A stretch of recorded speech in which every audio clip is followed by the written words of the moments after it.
We've taken you through the day's 12-game MLB slate. Lots of important little wrinkles to discuss here. We do have most of our lineups in, so that's some good news to start. I'm Chris Spagg, joined by my pal, the baseball savant himself, Jake Hari. How are you doing, Jake?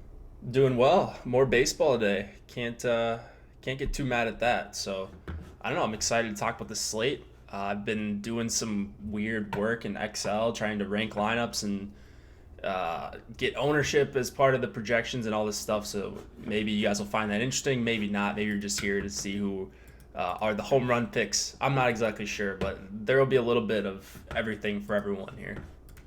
Yeah, we'll have a lot to hit on here, lots of pitchers to talk about, lots of stacks to talk about. Also, of course, the resource that we use more than anything is going to be a membership at Osmo.com. All the ownership projections, rankings from Osmo projections, you can just plug right into Fantasy Cruncher. They're all at your fingertips with promo code Live Before Lock. You get half off first month of any of those packages. All that stuff's included in there. The deep dive column also every day. Lofty and Adam do a fantastic job, a better job, well, not better, an equally good job as their show. I could say the show is better. They're both great in their own ways. There's lots of children. You can't love a child more than the other. And the deep dive and the deeper dive both do a great job. But the column is there, premium every single day. So use that promo code Live Before Lock to get in there now. All right, Jake, we got some pitchers to talk about here, and I'm going to throw a little spice early. So I have some Chris Sale. I am not without Chris Sale, not fully fading Chris Sale by any stretch. I am generally not trying to get to a ton of Chris Sale because I think there's some worries there with that Colorado lineup. I think everybody's following these last two games. He went against Baltimore. He went against the White Sox. I think it's hard to not look like your best self going against those two teams. I think Colorado's scary, and their lineup is getting scarier as they go, even though they are not in Colorado. I think there's some risk for Sale today. So I didn't get up with a ton of leverage stacks, so maybe a little bit. But I am going a little bit under the field on Sale. Actually, I'm going about half the field on Sale right now in DK. What are you doing with Chris Sale? So I just pulled it up, and I'm getting closer to double than half. So I'm playing Sale. I mean, if you think he's healthy, it's pretty hard to not play him here. I think so. He's going to end up in the 60 to 70% range for me, just because I'm able to kind of get what I want with him. So I've got my pitcher exposures up right now. Just ignore this little error mark. This is going to hold mostly true, as there's only a couple more lineups we're waiting on. So I have Sale at 70% on this last crunch. Again, he might come up a little bit, he might go down a little bit, but he's going to be my highest exposed pitcher against Colorado. I don't think he's going to have an issue getting strikeouts. He hasn't the last couple starts, and I was of the mindset that he was hurt, and that's proven to be untrue, at least lately. So hard to avoid Sale for me at 10-8, and basically on every site, he's going to be my highest exposed pitcher tonight. Yeah, I think it's a fair take. The projections that we have at Osmo.com are giving me a lot of Chris Sale. So here's my argument against it. And I think the deeper dive guys, Adam in particular, made a really strong argument for DraftKings. Why wouldn't you just pay the $300 more to go to Sale? And I think that's a totally fair point if you think Sale's healthy and you think he's, let's say 95% of the guy.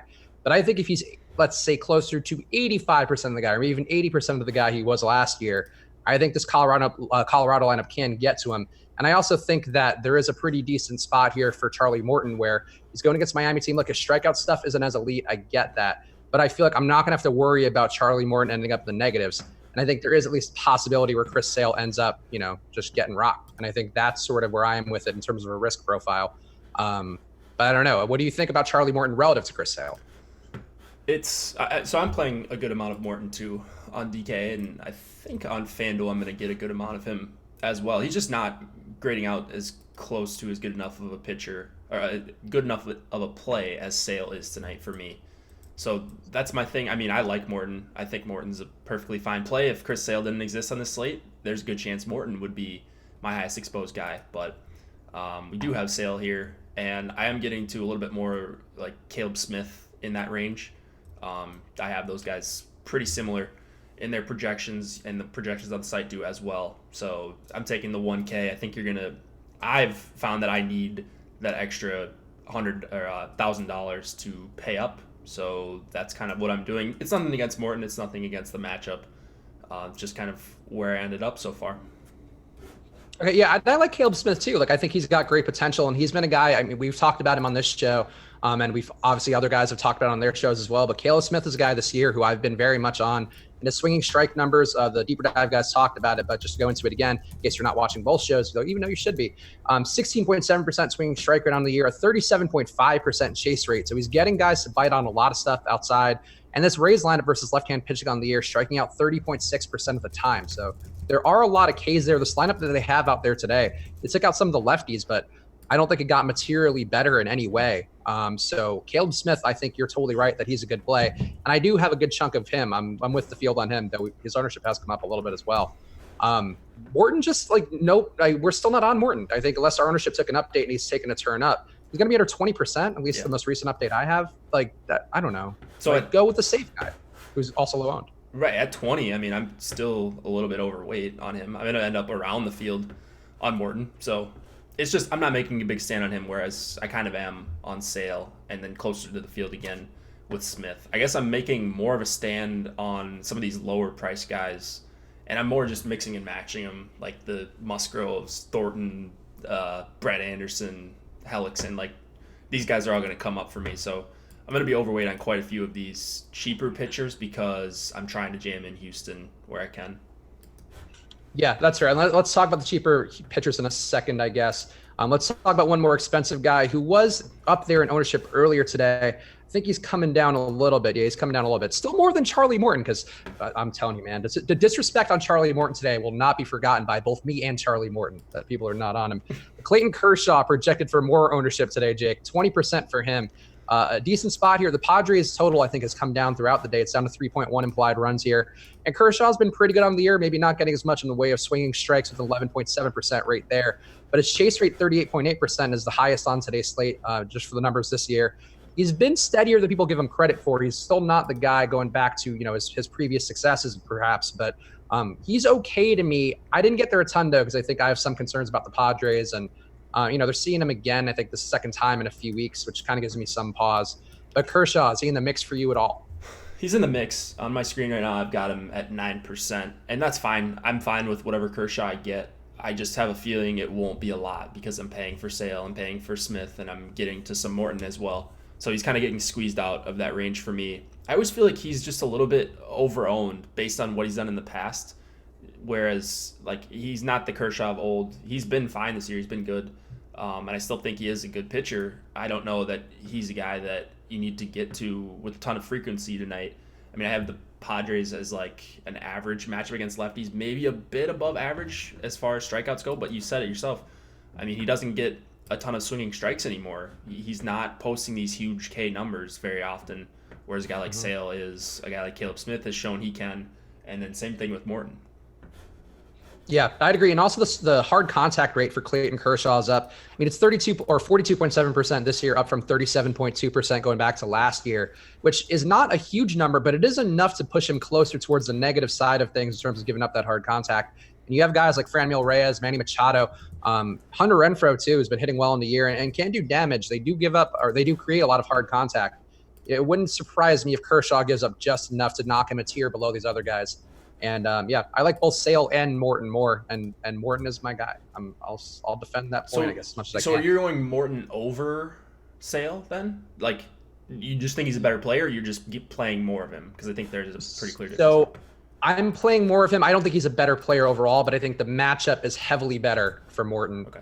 And I think a lot of lineups I ended up on with my optimizers, a lot of them ended up at $49,900. And that means that I don't have that $300 to go to if I'm trying to put in Royals in there, trying to put in mini stacks of Houston, trying to put in maybe some Red Sox. Like if I'm trying to pay up for hitters, I found it really hard to get to Sale. And maybe that was just, I wasn't willing to take guys lower in the order. That could be a possibility. I've been very anti-Martin Maldonado, and he just keeps coming up. He just keeps forcing his way into my life over and over again every slate. But yeah, I think to me, it's just I need that money, and I think Morton is a little bit safer. So those were the two kind of tiebreakers. I like that you're using an optimizer now. Are you using that? Are you inputting and not just taking like your hand building element out of it entirely, or are you just using that as a starting point? I think either way is fine. I'm using it as a starting point, and then I use it. So like I'll take usually whatever the top optimizations that come up with kind of my stack settings, which just going for 5.2s, 5.3s. But then after that, I try to take advantage of the viewpoints that I have here. And one of which is I like the Royals a lot. I mean, that's not a hot take or anything, but their totals come up substantially throughout the day, and I like them in the morning. And I think the spot versus Shelby Miller is as good as you can get. So for that situation, I wasn't getting a ton of Royals. I was getting some, but I'll force some more in there manually. I'm not going pure agnostic like Josh is, where he'll just kind of let the numbers do it. I kind of try to guide it in a direction that I like. Yeah, I think there's always a use for an optimizer in that way as well. You don't have to just input straight from Fantasy Cruncher. You can always play around or swap guys and stuff in certain lineups. But yeah, it's just weird to hear you talk about an optimizer because you're so pro hand build. But I like that you're doing a little bit of both. Yeah, I mean, I've always done a little bit of both. I just usually the end lineups that I have tend to be more hand built and just kind of using what I got from the optimizers. But at this point, just in terms of saving time and all that, and we have some videos on the channel too. If you're a person like me who prefers hand building, you like the control that it gives you. Some of the videos that Osmo's done with Chris Randone, our new hire, a fellow Chris, so we always support each other, doing some great videos about how they're stacking things, how to approach MLB lineups on Fantasy Cruncher. So some of that stuff I've been trying to be more mindful of, and just in terms of saving time. But yeah, a lot of ways out there to improve your game, and I think you could still kind of bring a hand building approach to what you're doing with an optimizer, and that's sort of how I'm generally trying to go about it. Jake, you mentioned the cheap guys today, so let's talk about them, because if you are going to pay up for Sale or Charlie Morton or Clayton Kershaw or Chris Paddock, if you want to go real weird for the high price guys, who's the cheap guy you're getting the most? The cheap guy I'm getting the most, I believe, was Musgrove. I just think he's kind of the best pitcher out of those guys. I think he can rack up some strikeouts if things do go well here for him. I don't know the Diamondbacks are like a perfect strikeout matchup, but you're not going to find a perfect pitcher at 6,500, and I just think he's too talented for his price point. So I'm taking advantage of that and just hoping he has an above average start. I mean, the Diamondbacks are striking out 23% of the time against righties, a 101 WRC plus. So they're an average matchup for him. Big implied total is getting some people off of him. Yeah, I just think he's better than 6,500. He's at 6,500, right? I'm not making that up. Yeah, 65. No, yes, 6,500. Okay. Didn't sound right after I said it the first couple times. He's been getting blown up recently, so I think that's the reason people aren't on him. And like, I agree. Like, I've defended Joe Musgrove. I think we've talked about him on slates where, and I've definitely talked about him on the Four Corners video, the short form video I do on the channel every day. I like him as a pitcher. He doesn't have great strikeout stuff. People tend to sleep on him. I think the run total here, though, like Musgrove is a guy who, whenever the run total is going against him, I'm really going the other way. And Arizona giving up getting 5 runs from Vegas on this spot for Musgrove. I don't know. Like, I don't know what's wrong with him, to be honest, because like the numbers don't look that bad, but he's gotten shelled. I think maybe his last 2 or 3 starts. I'm not sure offhand, but I feel like the last 2 I remember pretty vividly. Just double check that. Yeah, I think the last couple.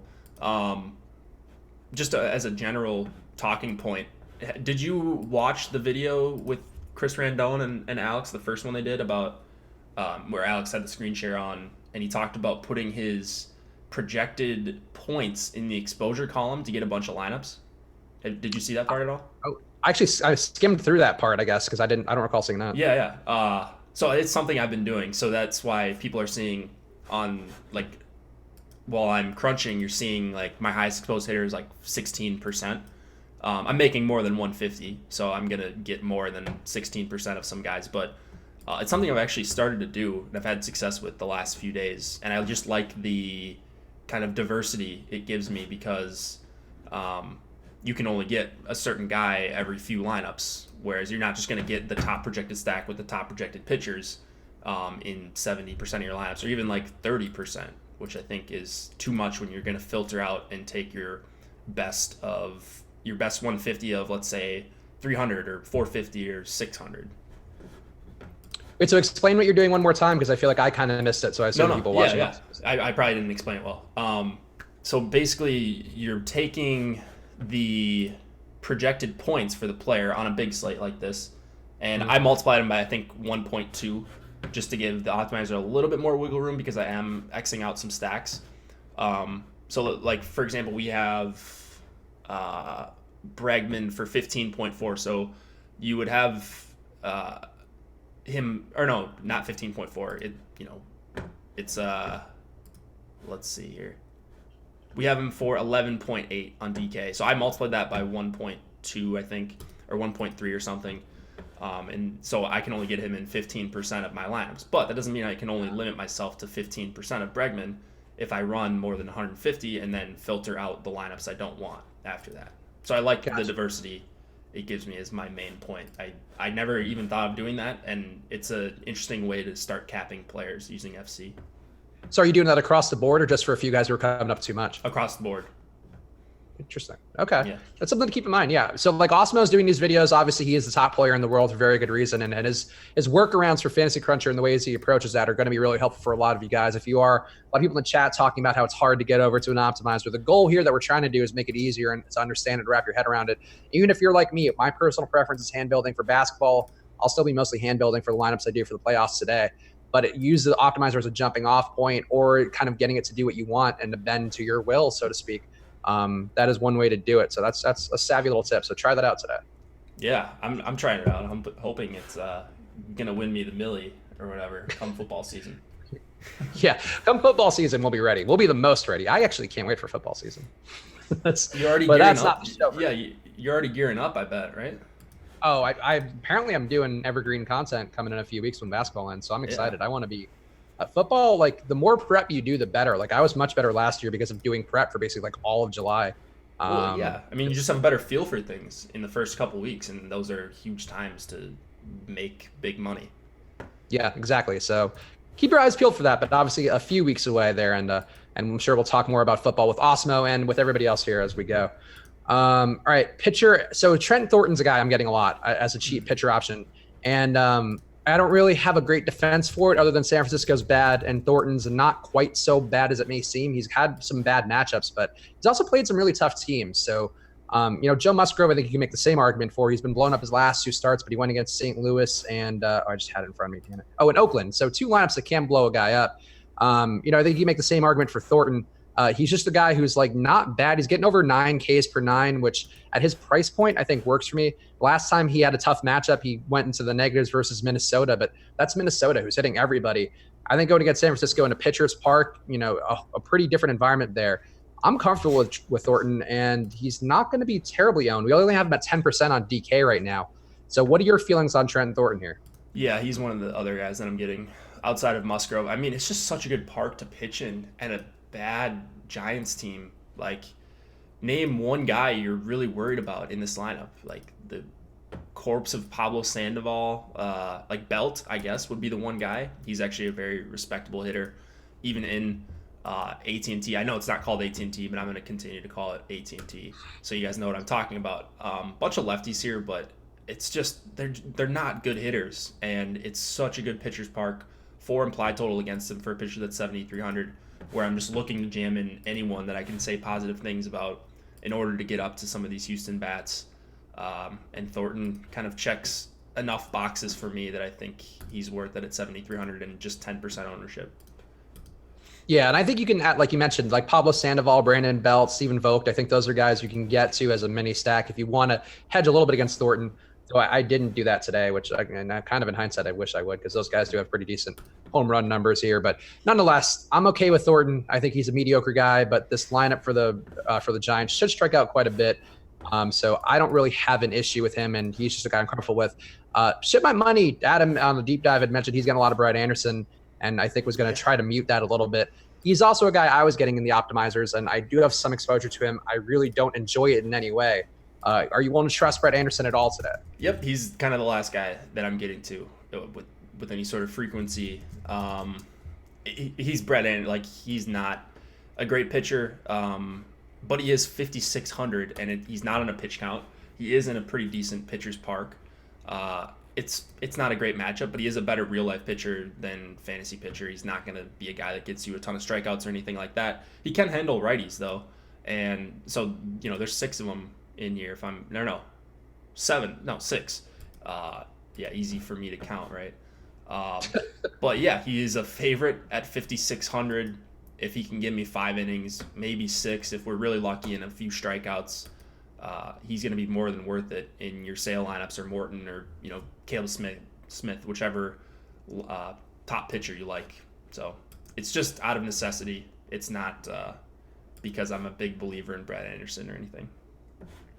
Kevin Miller in the chat asking, in the YouTube chat, asking, no Duffy. You are a guy who has been at least not defensive. You've made an argument for Danny Duffy in the past. How about today going against Texas?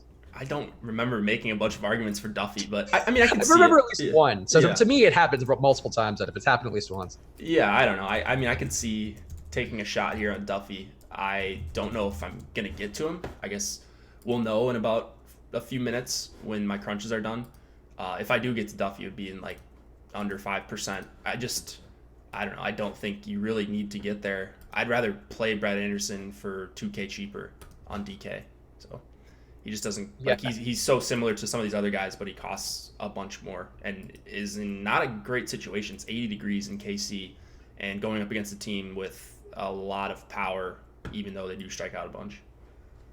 Yeah, I'm with you on that. I don't see the reason to go there a bunch. And Duffy's stuff, not that great. The Rangers are a worse team versus lefty pitching, so I think there is an argument there. And we saw with Wade Miley. I mean, Wade Miley did have a nice day versus the Rangers, and he's certainly not a guy with overpowering stuff. But the difference is that he doesn't really get blown up either, whereas Danny Duffy can get blown up in a variety of ways. And his home run rate's been down a little bit on the year, but he's striking out less guys. I mean, there's really no signs of improvement here where I'm thinking Danny Duffy's a different guy.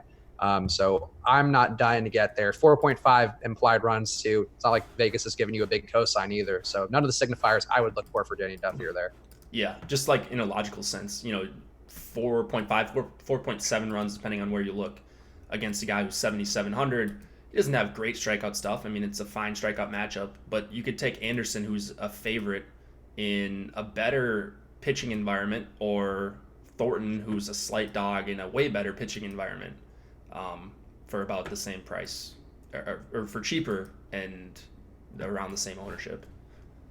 Yeah, I think that's a valid case. Anybody else a pitcher you're getting who we haven't talked about before we do home run picks? I don't think so. I think those are the guys. I don't know. FC's moving really slow, so I don't want to move in between crunches, but I'm just going to do a quick scroll and see if anybody jogs my memory. I got to a little bit of Hellickson, I know, and it was the same thing. I mean, it's not pretty, right? But I think it was like 4 or 5%.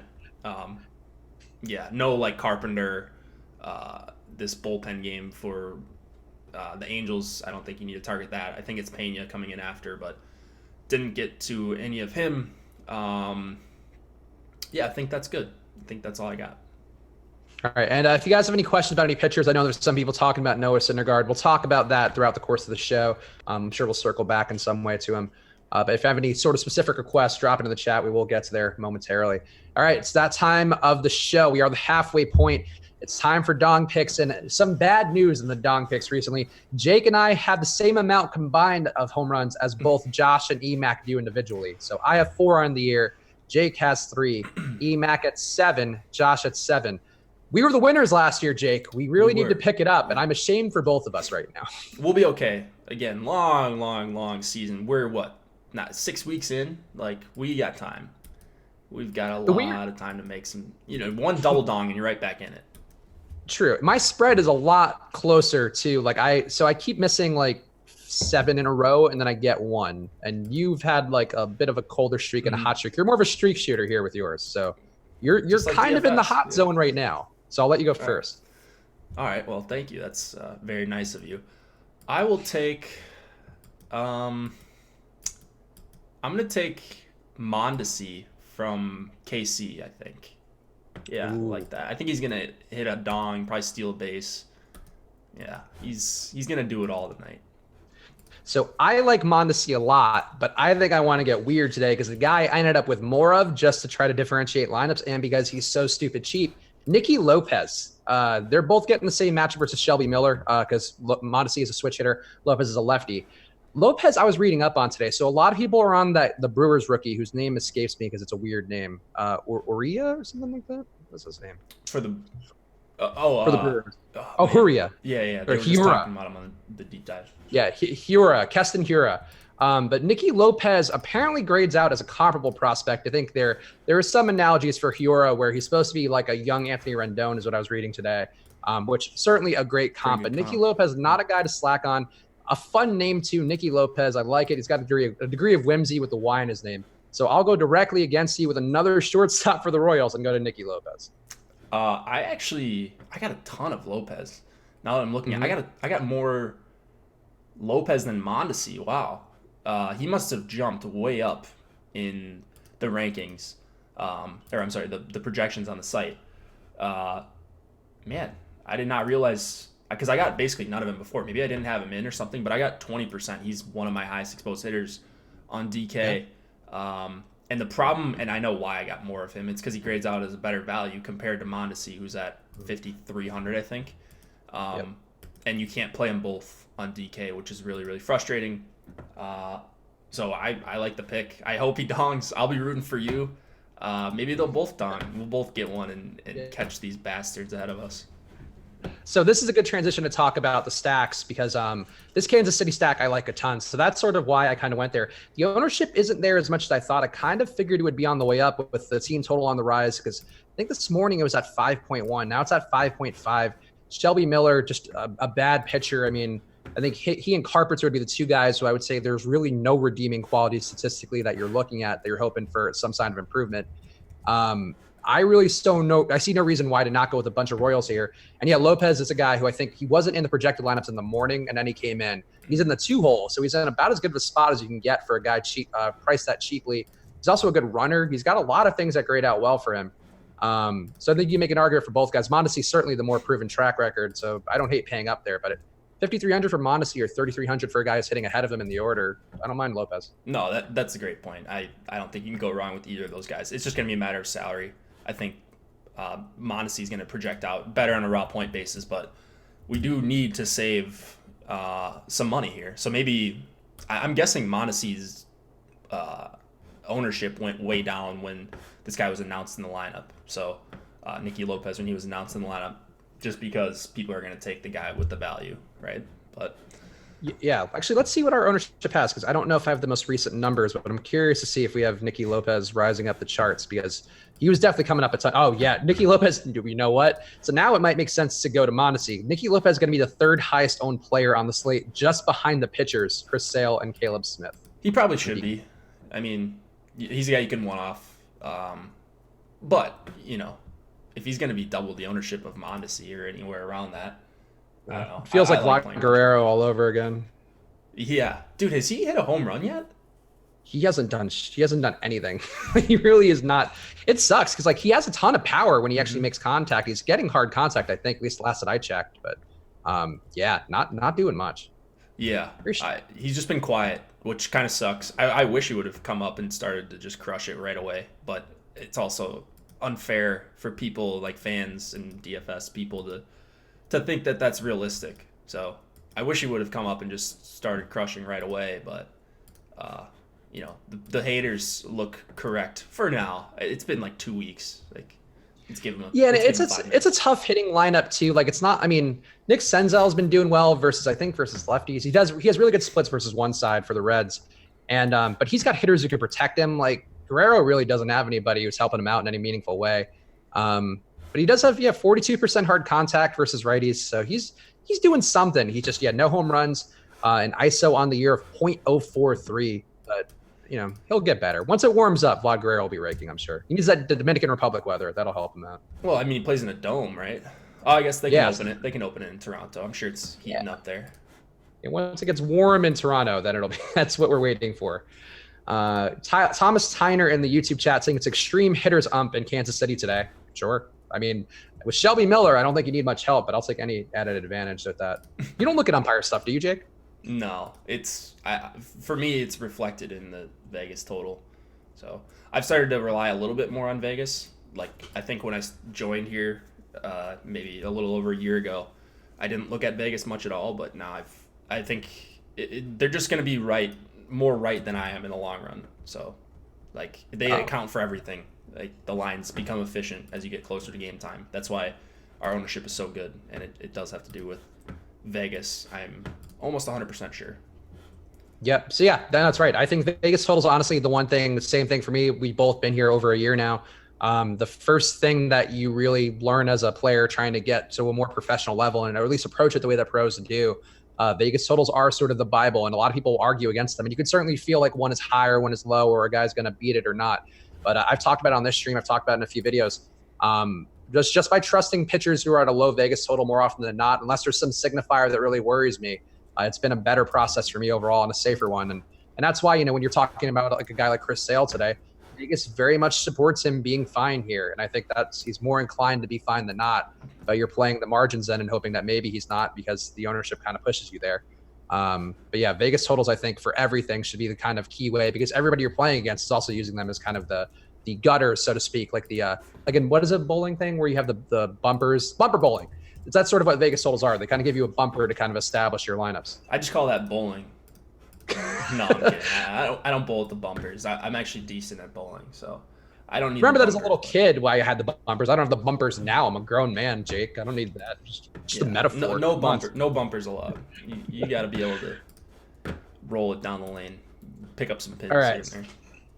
What else are you getting stack-wise? We have the Houston stack, which I feel like we should just hit on now. 6.1 implied runs in their favor is the highest on the slate. Jake talked about Ryan Carpenter, a guy who has shown literally nothing in the majors going back to last year. Has arguably shown even less in a very limited sample size this year. I think he only pitched one game, faced 22 batters, and was just god-awful. Gave up 14.4 hits per nine in that game, 3.6 Ks per nine. Going back to last year, he has a 1.7 whip, a 13.8 hits per nine. And that's more of a sample size where he's faced 129 batters. So still not that big. Maybe he'll turn it around today, Jake, versus the Astros. What do you think? Yeah, I mean, I don't think it's coming today against the Astros. You got a bad Detroit bullpen behind him, too. So that's why you're seeing the massive total. Yeah, it's just – and they're going to be under-owned, too, like across the board, it's looking like. Like if you use the stack tool, which the deeper dive guys were referring to a handful of times throughout their show, and you guys should all check it out because it's free right now. I don't know why it's free, but anyways, it's a free tool right now. It probably won't be for long. The Astros have almost a 20% chance of being the top stack, and their ownership share is high. It's the highest team of the slate, and it should be, but it's 13%.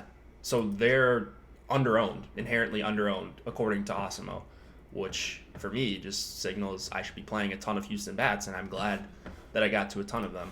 So they're my highest owned 5-man, they're my highest owned 4-man, they are also my highest owned 3-man, they are also my highest owned 2-man on DraftKings. So yeah, just call me the chalk eater because that's what I'm doing tonight, I suppose. Yeah, to me this seems like a spot where even in the worst case scenario where the whole stack doesn't get there, I mean, you're gonna have. I guess you can never say gonna. Like I don't want to be that guy because this is DFS, and if you guys watch these shows, you should kind of understand the way we talk about things. There's a world of variance for everything, especially in baseball, because even the best hitters are only getting a hit 30% of the time, and even that you'd be really happy to have them.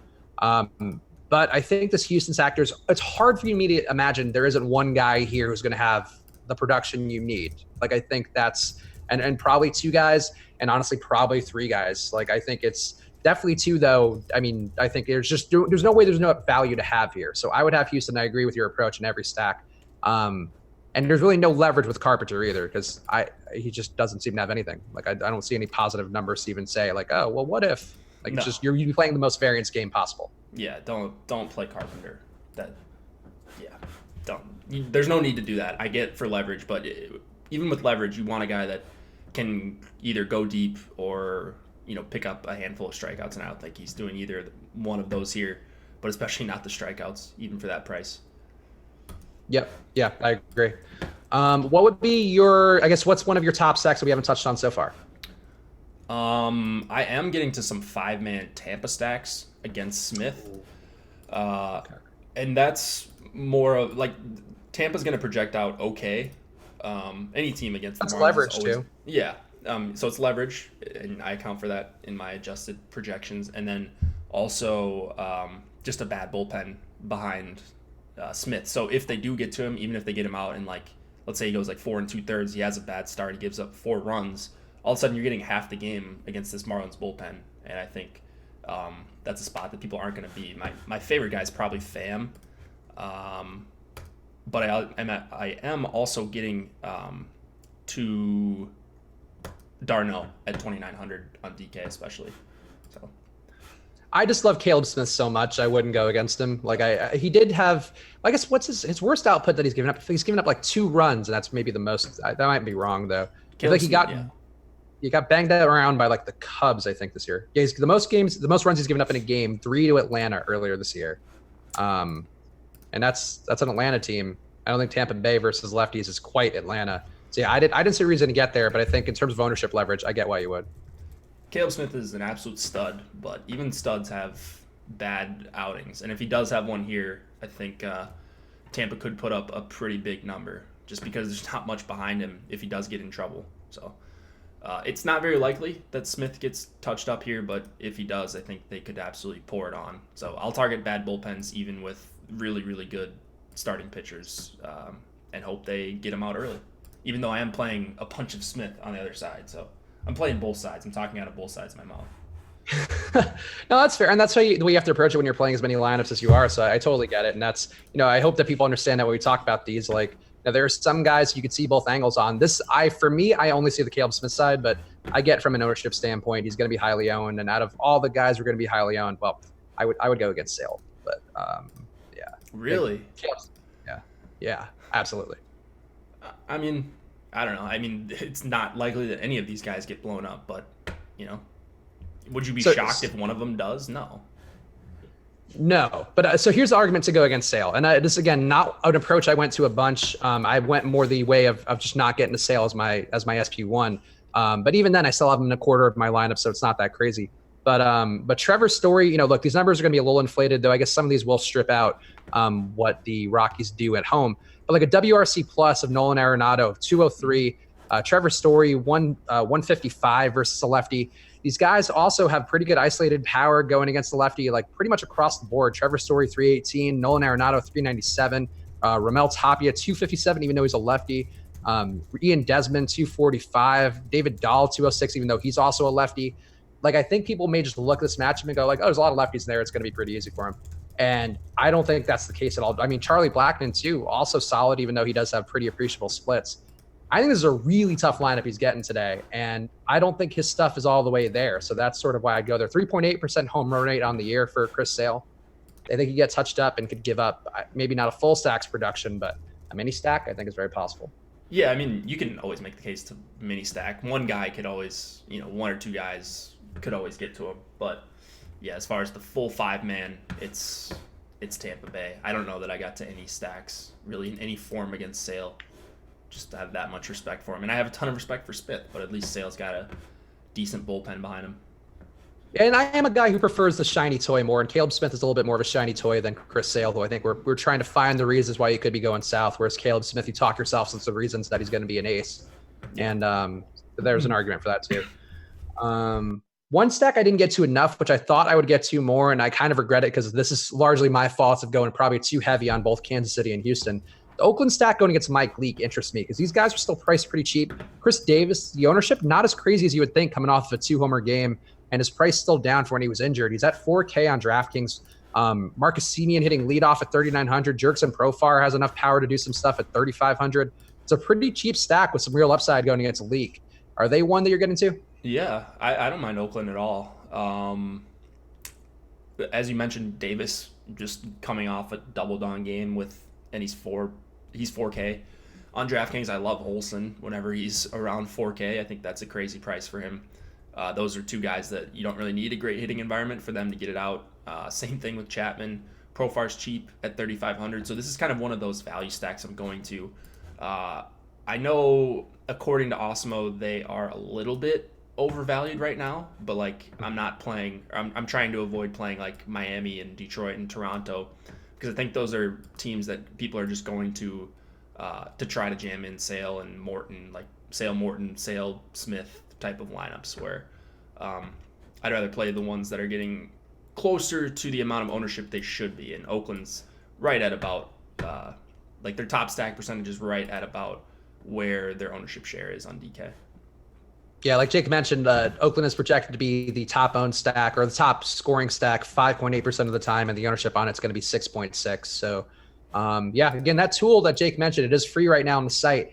The MLB Top Stack tool. You search it on the tab on Osmo.com. It's underneath the MLB tab up top, and you just pick Osmo's Top Stacks, and it'll take you there and show you everything. And it's free right now, so you don't even have to have a membership. But in the future, you will have to use one, and that's when you should use that promo code Live Before Lock to get half off your first month, because we're developing a lot of stuff every single day to try to give you guys different viewpoints and angles that are repeatable every day. That tool, just for a quick look at things, I think that tool is quickly becoming my favorite tool on the site. I mean, it incorporates the ownership, which of course you love, but just as far as a quick look at the overall slate, all right, which teams are going over-owned, which teams are going under-owned, which are kind of in the middle.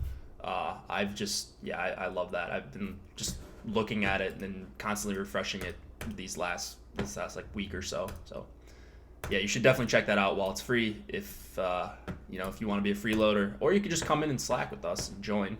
Promo code live before lock. Is that right? Oh, it's not. I was going off of what Jake said. It still says free in the URL. That's why. It says free preview in the URL. We got to change that. Yeah. It's not free, but it was free at some point. So hopefully you enjoyed it while it was free. It was free. I know I'm.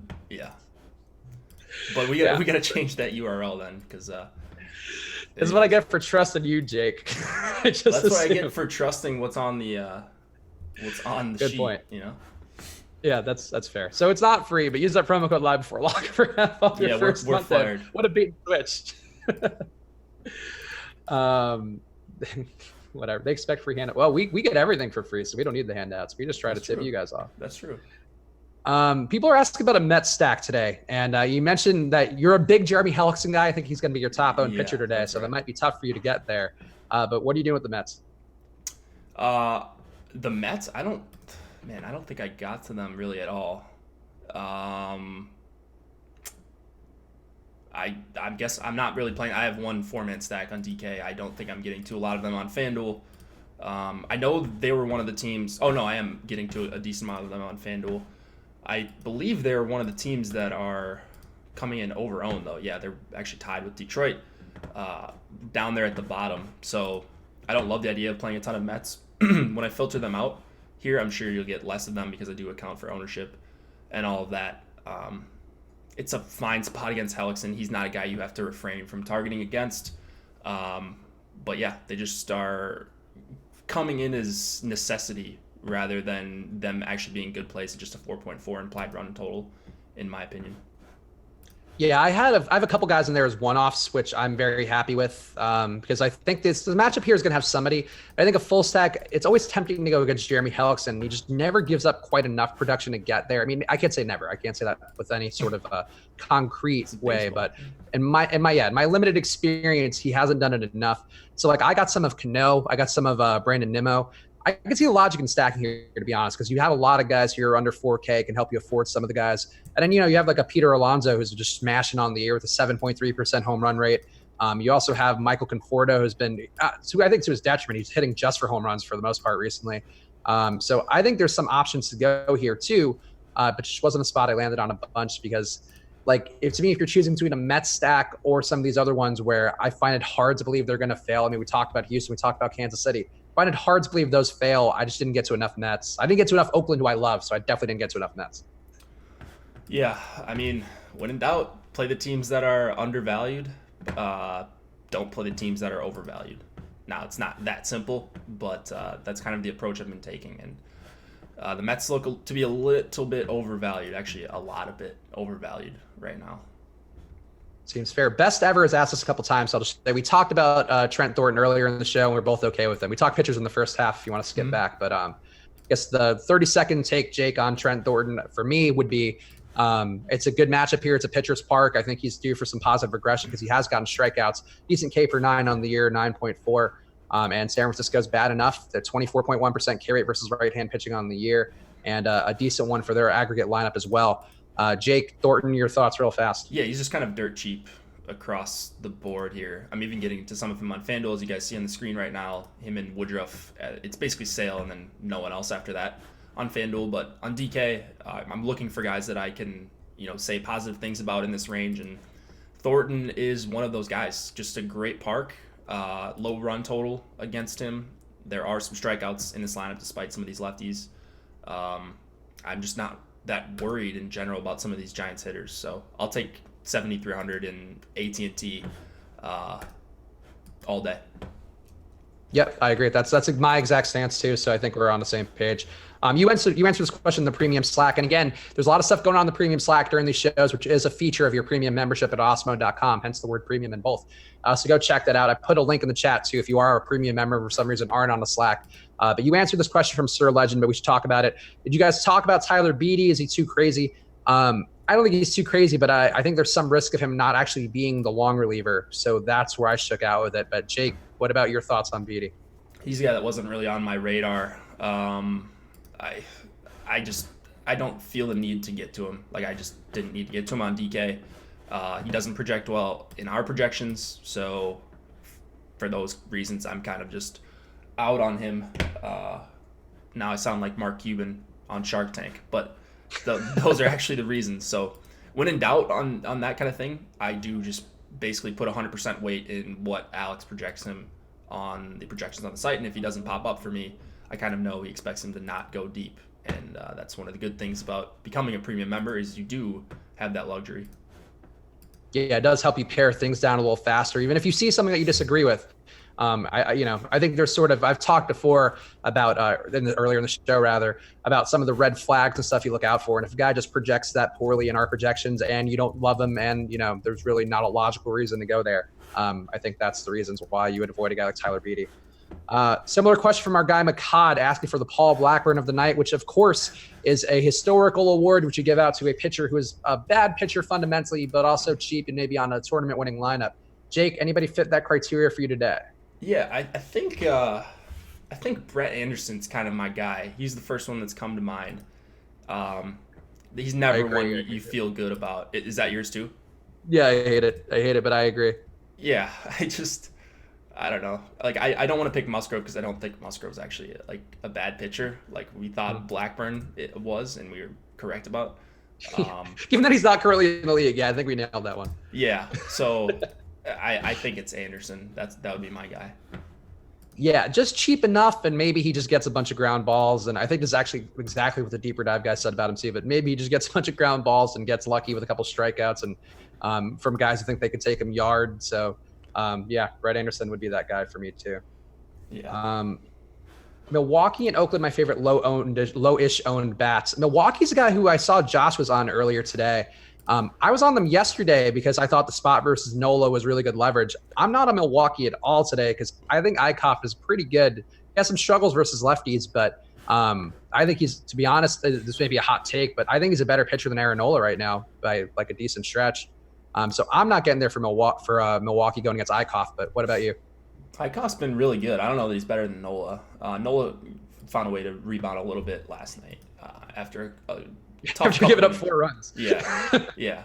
I don't know. I think, but that's besides the point. I'm not really on Milwaukee, especially not on DK. I didn't see really any Milwaukee stacks as I was going through my lineups. On FanDuel, I got to a couple 3-mans, and that's really about it. So I just have a lot of respect for Eichhoff at this point, what he's shown us. So I'm on the same page as you and not with the old Chubster.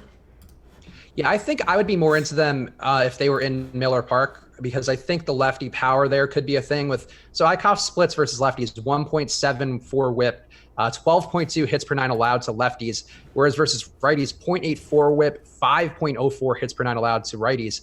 And, different sample sizes, but still, I think Eichhoff, to me, there's a pretty noticeable split there. So, look, I think Christian Yelich is going to give him nightmares today, which is true of most pitchers. I think that he's a good enough hitter. But I think he's pretty likely to get to him. Grandal, too, I think also can do some damage. I think there's enough guys here I think can do damage, but as a full stack, I just don't see the upside because I think Eichhoff's good enough where, I don't know, he's good enough. Probably not good enough for that price, but good enough in general. Is Eddie Rosario going to be low owned? He's a guy I haven't really seen too much of today. Let me check on that. I'll give one free. Yeah, he's going to be under 10% on DK, and the stack does have some ownership. I didn't get there a ton. I think I have a little bit of Kepler and a little bit of Polanco because I like the lefty splits versus Felix Pena, who's going to be the projected long reliever behind Cam Bedrosian. I didn't get there a bunch, but I really have no issue with ever going to the Twins because they are hitting everything on earth right now. All of a sudden, man, it's amazing what you do when you get some decent hitters in your lineup, and Nelson Cruz and Rosario and Polanco taking the next step. So they've been actually kind of fun to watch, which is weird because I haven't said that about a Twins team, I think, since I've been alive. So I do have to say, though, they are the one team that if I had to guess, it's either them or Seattle, who I'd be like, who is juicing collectively as a team this year based on their numbers going back to last year? Because there's some splits where I'm like, ooh, like Polanco yesterday had a monster day, and he's been bad, I think pretty bad versus lefties, and even he just killed the lefty yesterday. I don't know. That doesn't mean anything fantasy-wise. So if they're juicing, that's not your problem. So Polanco actually got caught for juicing. He missed all That's right. the first half of last season. So maybe he's Forgot about back that. on, or maybe what I was talking about with a couple of my friends last night. Maybe he just took some steroids, you get tested positive, and then they don't hit your system until like the year after. You know what I'm saying? So he's feeling all the effects now. Maybe he found some new stuff. He's ahead of the game. That was something they were talking about for MMA fighters too, where like guys who've juiced at some point in life, you still maintain that muscle that you had from juicing, even though it's out of your system. So like, if he was juicing hard, like it might be worth taking those 6-month suspensions and then just like, if you're going to juice and juice adequately and you come back like Jorge Polanco, then we're doing it right. What's the equivalent of juicing, taking steroids for DFS? Like multi-accounting? An Awesemo.com membership, Jake. Well, there you go. Don't even need 2 accounts. If you want to be the Minnesota Twins of MLB DFS, become an Awesemo.com member, and then you'll be raking left and right. That's true. That is actually very true. I love these arguments. This guy doesn't know how steroids work. That is certainly not true. I very much know, and I think Jake does too. I was trolling. Like, obviously, that's not a real. But that's always thing. the argument people make, like, oh, steroids doesn't help with baseball. Steroids helps with everything imaginable. So does HGH, because you build more muscle, your fast twitch muscles get better. We've had this argument before that people are like, no. So how about this is an argument I've heard. So steroids is basically just, at a base level, changing your anatomy. So what's the difference between doing steroids and like lifting weights? Just you're changing your anatomy, right? So that's an argument. I don't know what I think of it, but that's an argument I've heard listening to a couple podcasts I listened to. I don't know. You're doing the same thing. You're just speeding up the process, right? Yeah, I mean, you're using a cheat code to get there, so I think that may be the one differentiating point. But honestly, the more people do them, like it just has to be a level playing field. I think that's really the issue I have. So like test thoroughly, test everybody equally. Like MMA not testing John Jones for stuff that they've like suspended guys for extended periods of time for. Not my favorite thing in the world, but I hate these arguments. The baseball people love these arguments so much. No, man, like Barry Bonds was still a great hitter. Yes, he was. And he became a 10x better hitter, exponentially better, because he was juicing till the side his head fucking grew like a like a peach ball. So I'm pro steroids in terms of I think if guys want to do them at the professional level, like just, they should be allowed to do it, I guess. Like, I mean, it doesn't really matter to me. It makes the game better. It can't make the game worse, right? Outside of maybe like that messing up your tissues and then, you get hurt more often or something like that. I'm sure there's some argument on the other side, but I think they should be able to take whatever they want to take and, but they're not allowed to do it. So sometimes your work doesn't allow you to do certain things that are legal. And that's one of those things. So I guess for now, we just have these stupid arguments about whether or not guys are taking steroids. Yeah, I think there's enough studies out there that would disprove a lot of things that are going on in the YouTube chat right now, but it's not worth it right now. So, but just know that steroids do improve a lot of everything because there's sort of a correlation to all these things. Your recovery time is a big part of why steroids help out a lot. So you get back in the gym faster and work harder. So that's why a lot of results. And also you get a gigantic head like Barry Bonds. Again, the biggest head around, just top to bottom. Jake, anything we haven't hit on here that you're getting in your crunches? Or I guess you want to keep all your percentages before we get locked here. Yeah. All right. Let's go on to DK. I've kind of been scrolling through these. I've been done for a few minutes. So, Sale 57, Smith 35, Kershaw 17, Anderson 17, Thornton 17, Musgrove 15, Woodruff 15, Morton 15. So wow, that's like 8 guys. Yeah. All right. There we go. I'm proud of you. So actually more Woodruff than I'm not proud of that. Yeah. That's an odd choice there, but sure. Look, that's fine. As long as you're on the Morton train, Jake. Yeah. Oh my God, this Kevin Sellers stuff. We get it. It doesn't give you better hand-eye contact. We get it. Does nothing at all. Steroids offer no improvements. All right, let's go to the premium chat to make sure we didn't miss anything. Oh, you're missing something. Oh, Josh is Josh going in on somebody? Keep going. Keep going. The last message. Oh, okay. oh, you got called a moron. Did this moron ask what the difference is between steroids and lifting weights? It's not. Look, I don't think that was an actual question Jake asked. No, it wasn't. Oh man, that's amazing. It's an '05 lock, right? Not 10. It is an Yeah. '05 lock. Yeah, so we are locked now. So now we can really debate the finer points of drug abuse to get better at sports. No, we don't need to do that. But Jake, do you have a summary point on your stance on performance enhancing drugs? Yeah. Actually, lifting weights is worse for you than steroids. So take steroids, don't lift. Use Osmo.com. Just low impact cardio. Yeah, exactly.